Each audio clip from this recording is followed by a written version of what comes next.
Hi guys, মই এখন ambulance চালক। মই আজি এখন হস্পিটেললৈ আহিছিলোঁ এখন পেচেণ্ট লৈ। এতিয়া মই উভতি গৈ আছোঁ। এতিয়া মই আহি পালোঁ খটখটি ডেইলি মাৰ্কেট। ইয়াতে দুৰ্গা পূজাৰ কাৰণে পেণ্ডেলো বনাইছে, আপোনালোকে চাব পাৰে। এইটো পূজাৰ পেণ্ডেলটো চাব পাৰে। আৰু বেছি দিন নাই পূজাটো বহুত জলদি ওচৰত আহি গ'ল। এতিয়া আহি পালোঁ খটখটি চেকপোষ্ট। লাহে লাহেকৈ এতিয়া গৈ আছোঁ। আমাৰ এম্বুলেন্স আমাকতো চেকিং নকৰে। এতিয়া লাহে লাহেকৈ গৈ আছোঁ। আহি পালোঁ খটখটি পেট্ৰল পাম্পৰ ওচৰত। গৈ আছোঁ এতিয়া ঘৰৰ ফালে।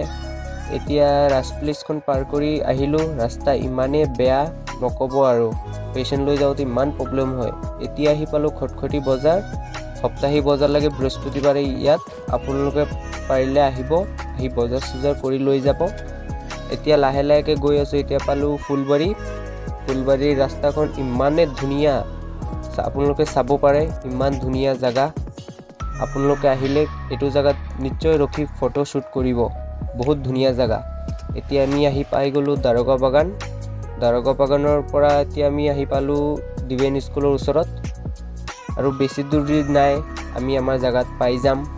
আশা কৰোঁ আপোনালোকে ভালে আছে আৰু ভালে থাকক। নিশ্চয় লাইক কৰিব।